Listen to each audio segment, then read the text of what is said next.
Enoy Extreme Media UJ. Subscribe for all updates. You cannot have such a brain out of the country on matters which are really principle based.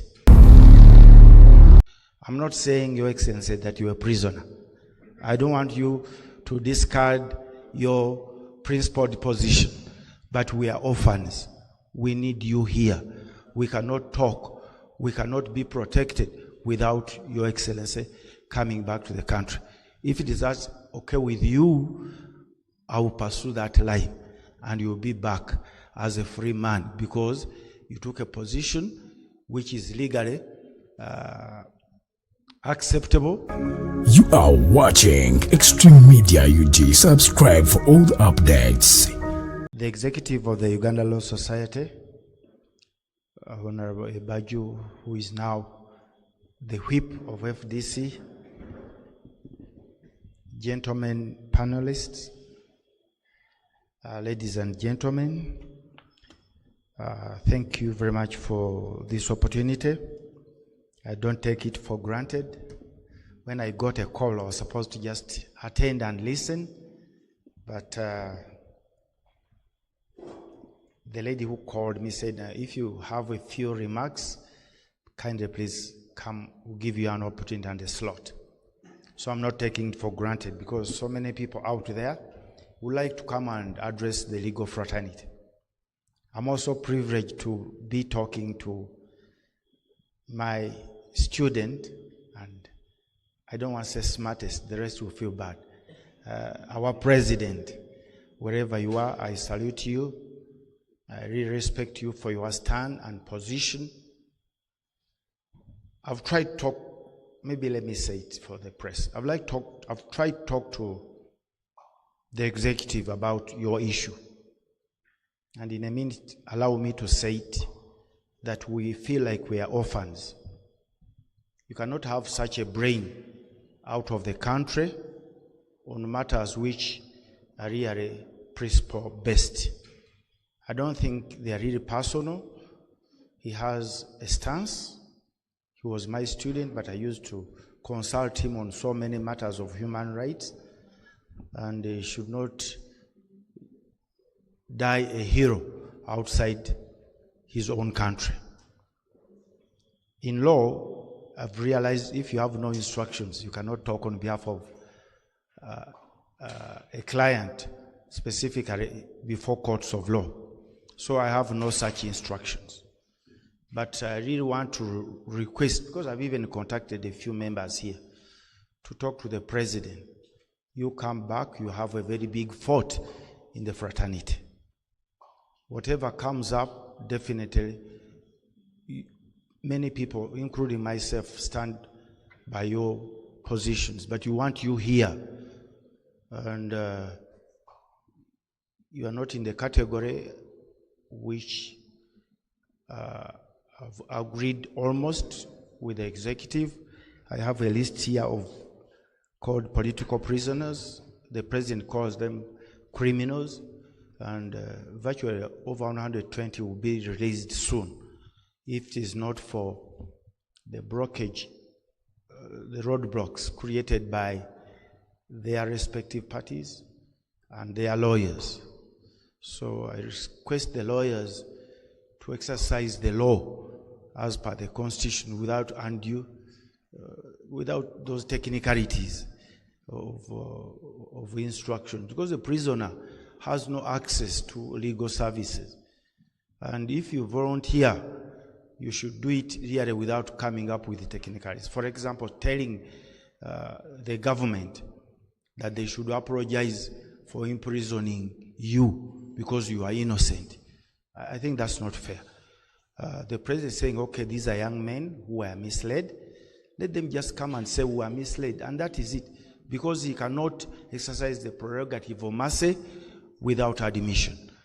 You cannot go for pre-bargaining, because pre-bargaining presupposes again some bit of admission, give and take. Otherwise, as lawyers, we are doing these people a disservice. But I'm taking it on.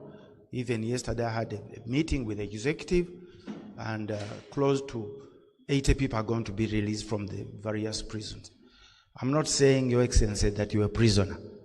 I don't want you to discard your principled position, but we are orphans. We need you here. We cannot talk. We cannot be protected without Your Excellency coming back to the country.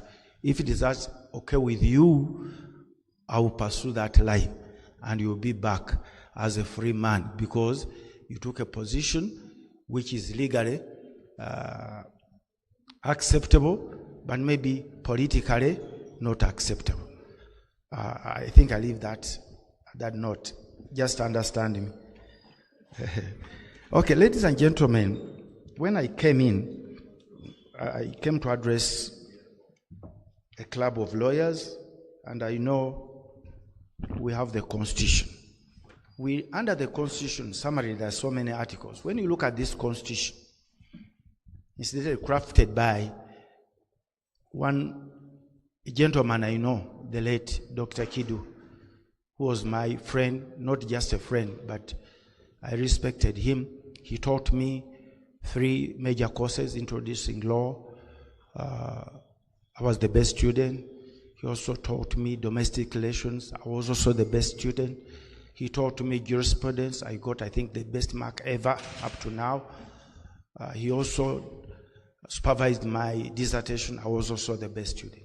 So when we are looking at when you look at the salient chapters in the Constitution, the bottom line is this not an ordinary Constitution, it's a living doctrine or document. Specifically, under one word, power belongs to the people, and whatever authority must be exercised, looking at the values and culture and the environment, again, in the name of the people. So we're practicing law, and whatever we are doing, be it elections, must be in the name of the people. I respect the radical new bar, but should also be told the same kind of line, in the name of the people. Not confrontational, not just opposing, not too much politics, but dispense justice in the name of the people. I'm very happy my boss now, but my student Anne has really talked about people-based issues. The sentiments, the passion, the talk is around the people. So some of these decisions we are making, we're not apologetic or propagandist, but we want to say, for all these years we have been there, have we exercised or implemented the law in the name of the people? In the last elections, I want to disagree with Honorable Anna Adeke that this is the worst event we have had in elections. I've been a lawyer. Most petitions, the entire umbrella petitions, when I was a little boy. In all these cases, I've been a lawyer in the presidential petitions of Dr. Kizza Besigye. And when you look at what happened this time around, actually I talked to my PA who is here. I said, what is going on? What is the trick? Things are so smooth. So I was wondering, anytime I thought we were going to get the worst, incidentally it did not happen. During the campaigns, I'm talking about Mawokota South. Entire campaign, I was not even invited at a police station. I was not stopped to campaign. Then I asked Warid, he's here. I said, now what is going on? How can this happen in this country? Incidentally, things were moving on smoothly. Now come towards elections. That's where we now have problems. We know if you have a peaceful election, there will be stability, economic growth, everything. Incidentally now, us in the opposition, we create ground for confrontation. How? The main party our leaders in NOP, they say protest vote. For me, I didn't go to a nursery school. I went to a madrasa. So when you say protest vote, I got a dictionary. And I also Googled. It showed that now we are going for elections, but some bit of what? Confrontation and resentment. Because if you go for elections, how can it be now a protest vote? Protesting against what? Then the attire changed. The national flag is now owned, and you have personal flag, party flag. But now use the party flag to encourage people to join, because it now becomes national. You are patriotic, but in a protest vote. I started the campaigns.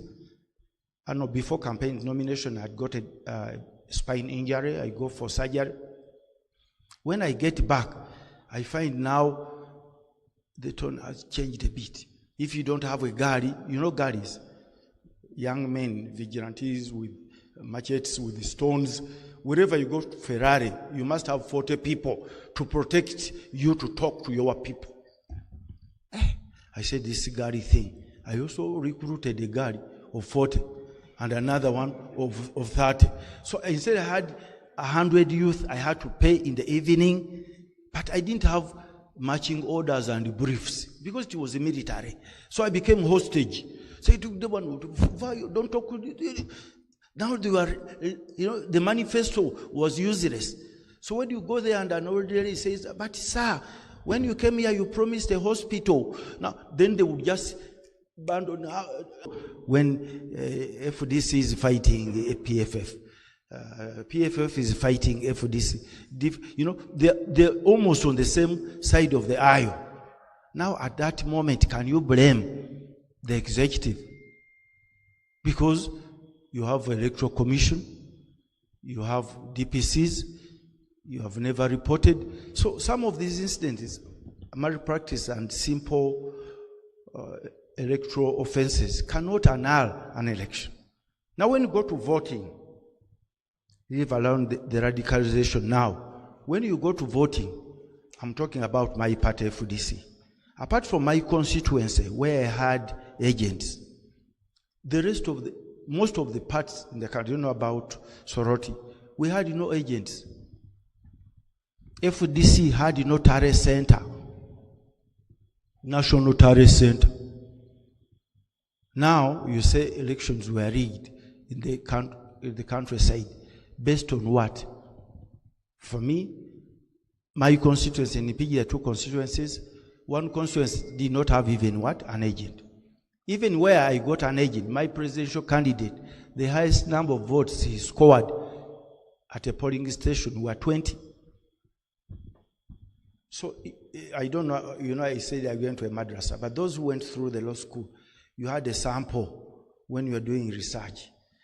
So if the sample shows the highest votes you got at a polling station is 20, how can you claim to have one when you don't have even a DR and you didn't have a national Tare Center?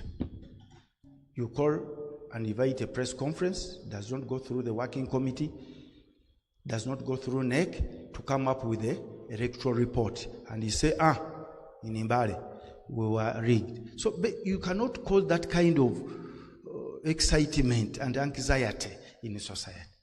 So at this age we say, I think what is going on is not right.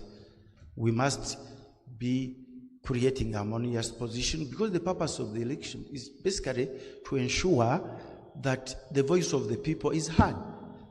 But we are so poor. No political party has on its account 100 million. And you are running the country crazy on sentiments and rhetoric. I think that's not right. It's not about switching sides and eating, because that's not even a problem also. You are Ugandans as long as it's not a bribery. But this business of blackmailing people and causing anxiety, using lawful institutions to create confrontation is not right. We must check this government strongly, but on principle and facts.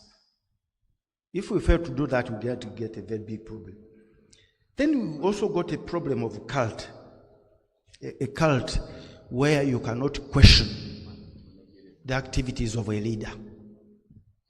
I don't want to talk about political parties, but you basically know there are institutions here, political institutions, where I will never question the reality of a leader.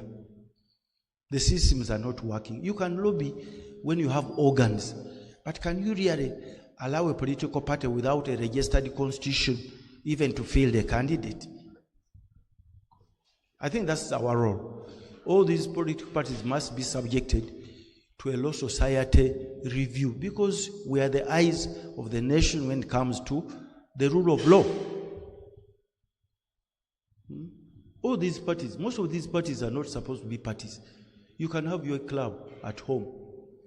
We are not questioning clan heads, how they are running their institutions.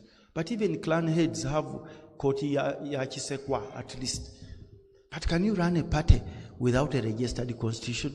50% appointed by the president, 50% appointed by the secretary general.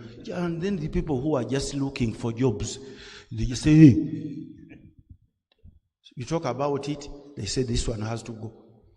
So I'm not talking about credible leaders, as Honorable Adeke said, thrown out, because maybe the ordinary person would like to be represented by the likes of those other people who are elected. But at least at this level, national level, electoral commission, show me your document. Then they say, we have settled out of court. Political parties are not individual institutions. They are national institutions. That's why they are funded by the nation. These elections will go, but let's try to create institutions which are really strong and formidable for them to implement what the Constitution is saying. Power belongs to the people, must be implemented with the values and cultures of the people. I've talked a lot and it's coming towards lunch. I just want to say you are doing a commendable job. Commendable job. I know at our level, when one said he's a lawyer, you would be associated definitely with oppressors and thieves. You've come out as radical Nuba. Doesn't mean confrontation, but please keep on with your principles. Last time I came here was during the Sam Njuba Memorial Lecture. The participation of the senior lawyers was a little bit limited, notwithstanding the fact that Honorable Njuba was a senior lawyer. I only see young lawyers active in court and even here at our head office. I find this a betrayal because we are here in the corner and in the slow lane of life. So I think we should really encourage you. And this specific address to the Chief Justice, who was also my student, he's a very good man as an individual, but should not be taken in the same kind of line that the judiciary is under the executive. It is impossible. Just read the Constitution. The judiciary is supposed to be on number 3, but actually, when you look at the Constitution, it's supposed to be number 1. But they operate as clergies because they want to be independent and non-partisan. And that is wrong. Because they have to protect the rule of law. A country without proper protection of the rule of law and implementation. The talk, which I didn't want to comment about, by Honorable Uhuru and Kasita and my good friend, the entrepreneur, shows that we are being taken hostage by the mob. Border cyclists. My daughter has survived 2 attempts by border cyclists attacking her from my own gate in Intina. She gets out to wait for a vehicle, and then they come and grab her and beat her, and she's hospitalized. But you have no recourse. That's not happening anywhere in the world. So I think you young lawyers, for us we are in retirement almost. Attending a court session, I would even fail to interpret a section unless I eat a banana. So we are calling upon you, just be strong. Wherever there is breach of the rule of law, wherever there are checks and balances, come out strongly and read the law to the fullest. The Chief Justice, you should actually be on the side of the radical Nuba.